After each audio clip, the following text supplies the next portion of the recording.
దేవుని పరిశుద్ధ నామమున అందరికీ వందనాలండి. బైబిల్ పఠనము 2వ సమూయేలు 5వ అధ్యాయం. ఇశ్రాయేలు వారి సకల గోత్రముల వారు హెబ్రోనులో దావీదునొద్దకు వచ్చి, చిత్తగించుము, మేము నీ ఎముకనంటి వారము, రక్త సంబంధులము. పూర్వకాలమున సౌలు మా మీద రాజయ్యుండగా నీవు ఇశ్రాయేలును నడిపించువాడవై ఉంటివి.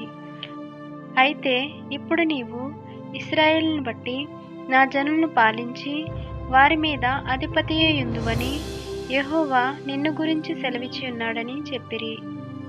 మరియు ఇశ్రాయేలు వారి పెద్దలందరూ హెబ్రోనులో రాజునొద్దకు రాగా, రాజైన దావీదు హెబ్రోనులో యెహోవా సన్నిధిని వారితో నిబంధన చేసెను గనుక ఇశ్రాయేలు వారి మీద రాజొగుటకై వారు దావీదునకు పట్టాభిషేకము చేసిరి.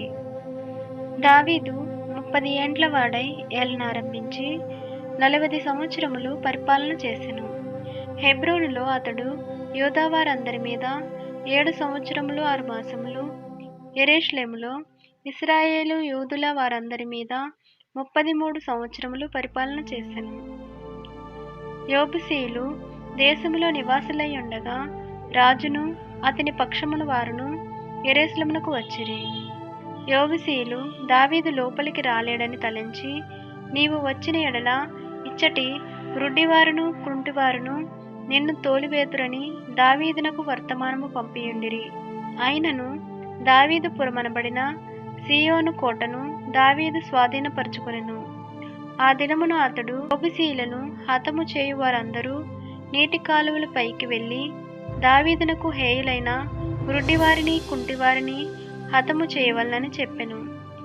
అందును బట్టి గ్రుడ్డివారును కుంటివారును ఉన్నారు, అతడు ఇంటిలోనికి రాలేడని సామెత పుట్టెను. దావీదు ఆ కోటలో కాపురముండి దానికి దావీదుపురమని పేరు పెట్టెను. మరియు మిల్లోను నుండి దిగువకు దావీదు ఒక ప్రాకారము కట్టించెను. దావీదు అంతకంతకు వర్ధిల్లెను. సైన్యములకు అధిపతియగు యెహోవా అతనికి తోడుగా ఉండెను. తూరు రాజగు హీరాము దూతలను, దేవదారు మ్రాలను, వడ్రంగులను కాసే పనివారిని పంపగా వారు దావీదు కొరకు ఒక నగరిని కట్టిరి. ఇశ్రాయేలుల మీద యెహోవా తన్ను రాజుగా స్థిరపరచిననియు, ఇశ్రాయేలీలను బట్టి ఆయన జనుల నిమిత్తము రాజ్యము ప్రబలము చేయుననియు దావీదు గ్రహించెను. దావీదు హెబ్రోను నుండి వచ్చిన తరువాత యెరూషలేములో నుండి ఇంకా అనేకమైన ఉపపత్నులను భార్యలను చేసుకొనగా దావీదునకు ఇంకను పెక్కుమంది కుమారులను కుమార్తెలను పుట్టిరి. యెరూషలేములో అతనికి పుట్టిన వారెవరనగా షమ్ము, యేషోబాబు, నాతాను, సొలొమోను, ఇబ్బారు, ఎలీషువ, నెపెగు, యాఫియా, ఎలీషామా, ఎల్యాదా, ఎలీఫెలెటు అనువారు.